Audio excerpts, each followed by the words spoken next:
السلام علیکم ورحمۃ اللہ وبرکاتہ۔ الحمدللہ رب العالمین، والصلاة والسلام علی رسول الکریم، اما بعد، قال اللہ تعالی فی القرآن المجید، فاعوذ باللہ من الشیطان الرجیم، بسم اللہ الرحمن الرحیم، ان الصلاة تنہی عن الفحشاء والمنکر۔ صدر محترم، مشفق اساتذہ کرام اور دور دراز سے تشریف لائے مہمانان گرامی اور میرے عزیز سہیلیاں، آج اس سالانہ پروگرام میں جس موضوع کو لے کر حاضر ہوئی ہوں وہ ہے مسجد مرثیہ خواہی کی نماز نہ رہی۔ شعر کہتا ہے، نہ صورت سے پہچان نہ سیرت سے پہچان، نہ صورت سے پہچان نہ سیرت سے پہچان، ایک ایسا مسلمان ہے، ایک ایسا مسلمان۔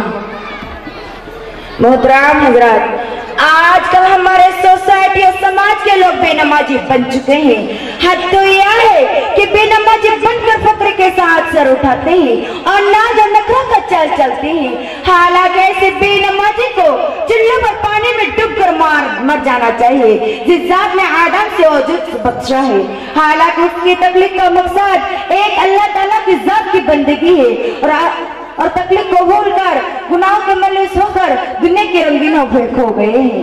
اے مسلمانوں، کیا تمہارے سینوں میں دل نہیں؟ کیا تمہارے دلوں میں خوف خدا نہیں؟ کیا تمہارے دلوں میں قرآن حدیث کی صدائیں نہیں؟ اتنی صدائیں سننے کے باوجود بھی اگر تمہارے دلوں میں دھڑکن پیدا نہیں ہوتی تو کان کا پردہ ہٹا کر سن لو کہ میرے پاس کوئی ایسا ٹیبلٹ نہیں جو تم کو گھول کر پلا دوں اور تمہارا دل خوف خدا سے لرز اٹھے، بلکہ تم اپنی تخلیق کی زندگی کو سمجھو، کیونکہ قرآن مجید میں کھول کر بیان فرمایا ہے، وَمَا خَلَقْتُ الْجِنَّ وَالْإِنسَ إِلَّا لِيَعْبُدُونِ، یعنی میں نے جن اور انسانوں کو صرف اور صرف اس لیے پیدا کیا کہ وہ میری عبادت کریں۔ حضرات، آج ہم فخر کے ساتھ کہتے ہیں ہم مومن ہیں، ہم مسلمان ہیں، ہم قرآن و حدیث کو مانتے ہیں، مگر دل پہ ہاتھ رکھ کر ذرا سوچو ہم کیسا مسلمان ہیں۔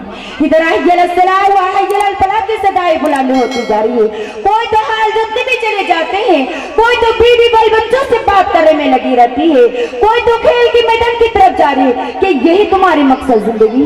حد تو یہ ہے کہ ہمارے ماں اور بہنیں بھی گھر کی چار دیواری کے اندر رہ کر بھی نماز وقت پر ادا نہیں کرتے ہیں۔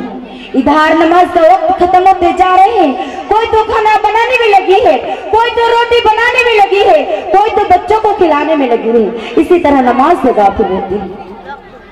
میرا عزیز بہنوں، کیا تم بھول گئے جس دن جنتی جہنمی سے پوچھیں گے ما سلککم فی سقر، اے بھائیو تم تو اس دنیا میں مسلمان تھے تو کیسے جہنم پہنچ گئے؟ اس وقت جواب کیا ہوگا؟